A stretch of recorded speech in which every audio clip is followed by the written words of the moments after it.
The Price is Right has a ton of different pricing games. Many of these games have unwritten rules and strategies, which make them way easier to win. So what's up, fellas? My name is Matt, and that's what we're gonna take a look at today. I'll be showing you the best ways to play a variety of pricing games. Alright, let's get started. In Safe Crackers, you're shown a small prize and a big prize. To win the game, you have to price the small one. They give you all 3 digits in its price for free, and it's up to you to figure out the order. But in this game, every single price ends in 0. So that narrows down the list of possible prices down to 2. That means you've got a 50-50 shot of winning this game. Not bad. There's one other thing to note. The producers tend to prefer the more expensive price out of the 2 possibilities. So if you're shown a 6, an 8, and a 0, chances are the right answer is 860 as opposed to 680. That's not a hard and fast rule, but if you're not sure about the price, you should err on the high side. This isn't the only game with an unwritten 0 rule either. Like I mentioned in another video, you should also end your guesses with 0 and 10 chances. Next up, let's look at Pay the Rent. In this game, you're shown 6 grocery items and a house with 4 floors. Well, I mean, one of the floors is a mailbox, but don't worry about it. The goal of this game is to place all 6 groceries in the house in such a way that each floor is worth more than the one below it. After revealing the price on each floor, you can either call it quits or look at the next floor to try and earn more money. The bottom floor is worth $1,000, then the prize money goes up to $5,000, $10,000, and finally $100,000 if you make it all the way to the attic with no mistakes. But for reasons you'll see shortly, your best bet might be to play for $10,000. The middle 2 floors can hold 2 items, but the mailbox and attic can only hold 1. That actually changes the strategy for this game quite a bit. Intuitively, you might think you should put the cheapest item in the mailbox, but that almost always leads to a loss. The number of $100,000 solutions varies each time the game is played, but the cheapest item almost never goes in the mailbox. Let's number the prizes from 1 to 6, with 1 being the cheapest and 6 being the most expensive. The most common winning solution is putting item number 4 in the mailbox, then items 2 and 3 in the floor above that. To win the grand prize, the most expensive item has to go in the attic. That means the cheapest one should usually wind up on the 3rd floor, alongside item number 5. But if you decide not to go for the whole enchilada, you have more leeway. If you just want to play for $10,000 instead of $100, you can put the most expensive item on the 3rd floor if you want. When Pay the Rent was introduced, most games only had 1 possible solution. That meant you had a 1 in 180 chance of winning $100,000, as long as you didn't quit early. Nowadays, most games have 3 solutions, making it slightly easier but still pretty difficult. But if you're on a special episode, they tend to make Pay the Rent way easier those days. Many big money week or holiday episodes have a lot of right answers. In fact, there was a 4th of July episode with 14 valid solutions. So if you're on a regular episode, it's probably wise to just play for $10,000. But if it's a special episode in some way, go for the $100,000. If you decide to play for $10,000, then you have a lot more wiggle room. You can just order the items from least expensive to most expensive, then leave 1 out to throw in the attic. After the 3rd floor, you can bail out, then get ready to spin the wheel. Next up, let's look at the pricing game with maybe the worst name. In Money Game, you have to price a car, and you're shown the middle digit for free. Your job is to find the first 2 and last 2 digits. If you guess right, great. If you guess wrong, that's also fine. Wrong answers are converted to cash, and you get that money even if you don't win the car. So if you guess 74 and it's wrong, then you win $74, regardless of whether you win the game or not. If you complete the car's price before guessing wrong 4 times, you win. When you play Money Game, there will be 3 reasonable choices for the first 2 digits, and 6 options for the last 2. Since your wrong guesses turn into cash, you should try and guess the last digits first. That way you get more money even if you lose, since the big numbers almost always go at the end of the price. In my last pricing game video, I talked about Cover Up. People under 6 feet tall can't reach the highest number in the last column, so it's usually wrong.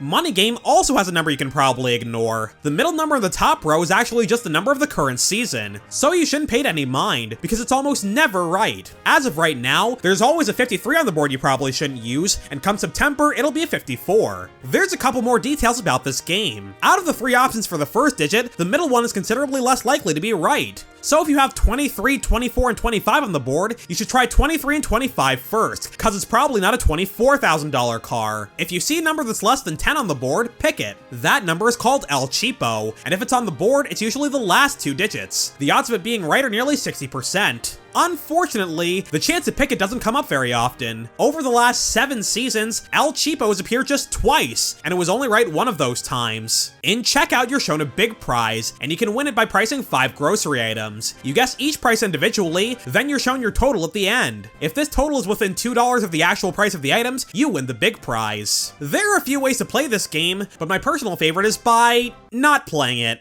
Let me explain. $2 is a surprisingly generous range for this game, because the total price of the groceries is usually in the same ballpark. The average total for this game is about $19.50, and the prices typically don't deviate too far from that average. So if your guesses add up to that number, you have a very good chance of winning. Since the start of last season, Checkout has been played 16 times. Out of those playings, a total of $19.50 would have won the game 13 times. The price usually won't be lower than $17.50 or higher than $21.50. Here's the kicker though, the game is only decided by your final total, not the individual prices you guess. You can be as far off as you want, as long as you're within $2 at the very end. So if you're playing this game, I recommend guessing 1 cent for the first 4 grocery items, and then $19.46 for the 5th one, no matter what they are. That way, you'll arrive at the magic number without having to keep track of your guesses mentally. I've seen this strategy in action exactly 1 time, and it was while I was hanging out with the boys on Discord. We were playing the PS3 version of The Price is Right, and my friend JSack got Checkout as his pricing game at one point. That video game came out quite a while ago, so the target price was lower, but the general idea was the same. He said 1 cent over and over and over, then set the price he was aiming for at the very end. Fellas, I'm gonna be frank with you, and don't call me Frank. When I saw this the first time, I thought Jacob had lost his mind. But the more I thought about it, the more sense it made. I mean, first of all, he was on the show Superfan Special a few years ago and I wasn't, so I fully trust his game knowledge over mine. Check out his legs malfunctioning as soon as he gets called on stage. He also reviewed the script before I recorded it. Everybody show JSack some love in the comments. Anyway, bidding 1 cent over and over also makes hitting your target price easier. A total in the ballpark of $19.50 will almost always win you the game, so aiming for that is your recipe for success. Sure, you could try to genuinely price the items and keep $19.50 in the back of your head, but first of all, where's the fun in that? Second of all, the 1 cent strategy eliminates the need to do mental math on national TV. It's very easy to slip up when there's zillions of people watching in the studio and kajillions more are watching on TV. So you should stick with a strategy that's simple, but also very likely to work. As long as you shout out something in the ballpark of $19.50 at the very end, you should be good to go.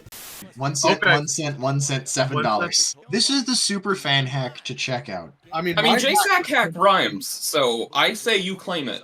Next up, let's look at the show's most iconic game, Plinko. You're shown 4 small prizes with 2-digit prices. 1 number in each price is wrong, and your job is to pick the right one. So if you're shown the number 25, you have to decide if the actual price starts with a 2 or ends with a 5. The more right answers you get, the more Plinko chips you get to drop. If you get them all right, you earn 5 chips, and you can win up to $50,000. Let's start by looking at the small prizes. The show tends to be pretty nice with the prices in this game. If you're shown a price that ends in 0, 5, or 9, then the last digit is probably the correct one. When you go shopping, you'll probably notice a lot of prices that end in those numbers, and the show usually isn't trying to fake you out here. The key word here is usually, of course. 0, 5, 9 will sometimes be wrong, and that becomes more likely later in each season. If the last digit is 2 or 7, the odds are about 50-50, and any other ending digit is usually the wrong one. So if you're shown 41 as a fake price, the real one probably starts with a 4, as opposed to ending with a 1. Once you're done with the prizes, you go up to drop the chips you earned down the board. The Plinko board has 12 layers of pegs and 9 money slots at the bottom. The one in the center is worth $10,000, so that's what you should aim for. To maximize your winnings, you should drop every single chip from the center slot at the top. Oftentimes, if a chip falls too far to the right, you'll see contestants try to fix that by dropping the next chip further left and vice versa. But mathematically, you'll win the most money if you always drop from the center. Whether the chip bounces left or right is basically 50-50, so you're most likely to get 6 right bounces and 6 left ones, as opposed to, say, 8 right and 4 left. Whatever happened to one chip doesn't affect the next one, so don't adjust accordingly. Always drop your chips from the middle. Why does that sentence end with a colon? I've been writing scripts for these videos for years and I still can't do it right. God. In Switcheroo, you're shown 4 small prizes in a car, and you have to price them within 30 seconds. Each price is missing its tens digit, and it's your job to put them in. Once you're done, you're told how many prices you have right, then you have the option to try again. If you go for it, you get another 30 seconds to fix whatever you think is wrong. In my other pricing game video, we looked at Lucky 7, where they tend to use more big digits than small ones. Switcheroo is the exact opposite. The right digit for the car is almost always 1, 2, or 3, so you should avoid putting a big number in the car's price. Either way, you should price the small prizes first, because that'll also help you eliminate the numbers that won't be in the car's price. That makes things easier, because you can probably guess whether a small prize is $12 or $32. That's not nearly as easy with a big prize like a car. The difference between 24,019 and 24,039 is minuscule. You shouldn't eliminate the bigger numbers completely though, because they do occasionally belong in the car's price. They played Switcheroo back in April, and the car's price was missing a 6. So you should still keep that possibility in mind. Next up, let's talk about how to play Professor Price. Don't. Well, that's all I got for today. Good night, fellas. Sleep well.